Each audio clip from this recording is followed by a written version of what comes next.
Hello years welcome to SM classes. আজকে আমরা করে নেব ক্লাস 7 উই আর 7 লেসন 3 সবকট অ্যাক্টিভিটি সলভ। চলো তাহলে আমরা দেখে নিই। তো প্রথমে আমরা দেখে নেব activity 1, choose the correct answer from the given alternatives.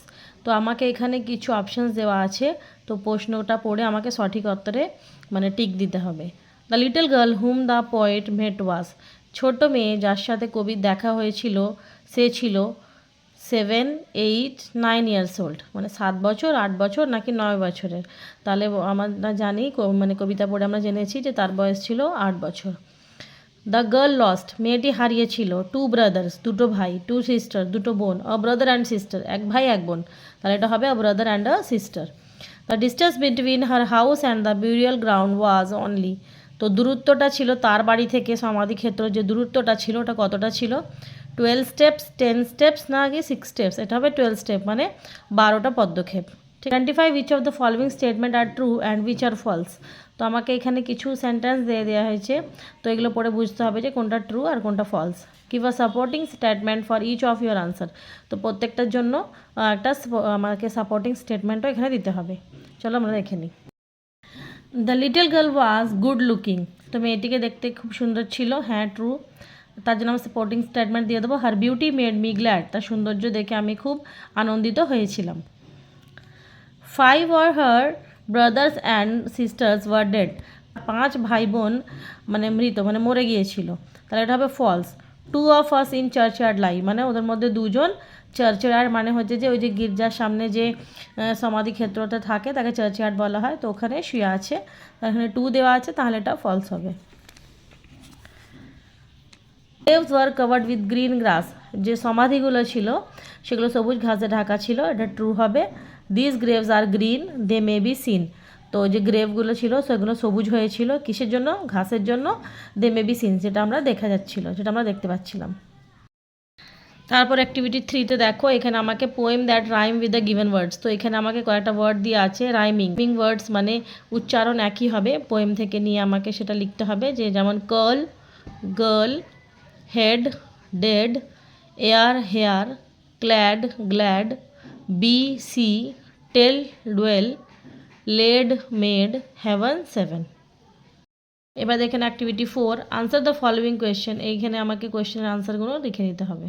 আমাদেরকে পিক আউট দ্য এক্সপ্রেশন তুলে ধরো সেই ভঙ্গিগুলোকে, দ্যাট ডিসক্রাইব যেটা বর্ণনা দেয়, the appearance of the girl, মেয়েটির অ্যাপিয়ারেন্স হচ্ছে যে উপস্থাপনা, ওর যে প্রেজেন্স সেটাকে তুলে ধরে, সেই আমাকে লাইনগুলো পোয়েম থেকে বেছে লিখতে হবে। The expression that describe the appearance of the girl are, তো সেই ভঙ্গিগুলো যেগুলো মেয়েটির উপস্থাপনাকে তুলে ধরে সেগুলি হলো, her hair was thick with many a curl, তো তার চুল ছিল খুব ঘন, কোঁকড়ানো।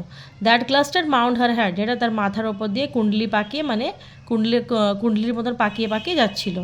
হার eyes were fair and very fair, তার চোখগুলো ছিল সুন্দর এবং খুবই সুন্দর। With whom did the girl live, তো মেয়েটি কার সাথে বাস করতো? The girl lived with her mother, তো মেয়েটি বাস করতো তার মায়ের সাথে। What does the girl say about her living brother and sister, তো তার যে ভাই বোনগুলো বেঁচে রয়েছে তাদের বিষয় নিয়ে মেয়েটি কী বলেছিল? দ্য গার্ল সেজ দ্যাট, মেয়েটি বলেছিল, 2 of her living brothers and sister, তার 2 জীবন্ত যারা বেঁচে আছে ভাই বোন, আর অ্যাট কনওয়ে, গেছে কনওয়েতে, and 2 have gone to sea, এবং 2জন গেছে সমুদ্রে। Why does the girl say we are 7, মেয়েটি কেন বলেছিল যে আমরা 7 জন?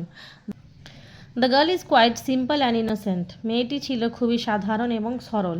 She had no idea about death, তার মৃত্যু সম্পর্কে কিছু জ্ঞান ছিল না বা ধারণা ছিল না। শি বিলিভ দ্যাট, সে বিশ্বাস করে, her brother and sister who are died, তার ভাই বোন যারা মারা গেছে, আর স্টিল লাইফ, তারা এখনও বেঁচে আছে। শি থট, সে ভাবে, they are laid in the green graves, তারা সবুজ সমাধি নিচে শুয়ে আছে। এরপর আমরা দেখে নিই activity 5, make sentences with the following words, তো এইখানে ওয়ার্ডগুলোকে দিয়ে আমাকে বাক্য রচনা করতে হবে। তো দেখে না, প্রথমে আছে ডুয়েল, ডুয়েল হচ্ছে বাস করা। They dwell in a village, তার একটা গ্রামে বাস করে। ক্লাস্টার্ড গুচ্ছবদ্ধ হওয়া। The stars are clustered in the sky, তো তারাগুলো আকাশে গুচ্ছবদ্ধ হয়ে আছে। রাস্টিক গ্রাম্য।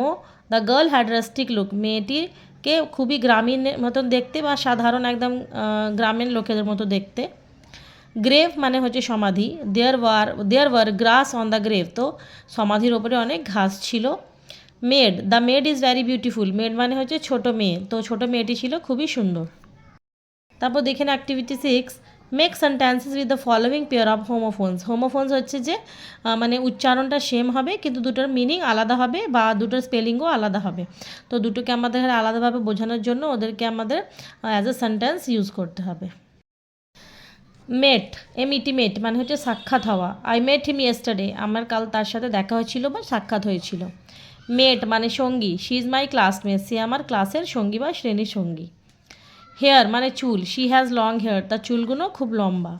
হেয়ার মানে খরগোশ, hare is a small animal, খরগোশ একটা ছোট্ট প্রাণী। ওয়ান্ডার, ওয়ান্ডার মানে হচ্ছে আশ্চর্য।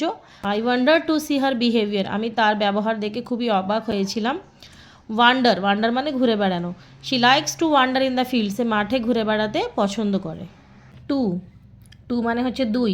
আই হ্যাভ 2 পেন্স, আমার 2টি কলম আছে। টু মানে প্রতি বা দিকে। আই গো টু স্কুল, আমি স্কুলে যাই মানে স্কুলের দিকে যাই। দেয়ার মানে সেখানে। There is a cat under the table, টেবলের নিচে একটা বেড়াল আছে। দেয়ার মানে তাদের। Their house is very big, তাদের বাড়ি হয় খুবই বড়। এটা ছিল তোমাদের উই আর 7-এর সব অ্যাক্টিভিটিগুলো। আশা করি তোমাদের ভিডিওটা খুব ভালো লেগেছে। যদি ভালো লেগেছে তাহলে লাইক অ্যান্ড শেয়ার করো, অ্যান্ড অবশ্যই যারা নতুন তারা চ্যানেলটাকে সাবস্ক্রাইব করে দিও। শেষ পর্যন্ত দেখার জন্য থ্যাংক ইউ।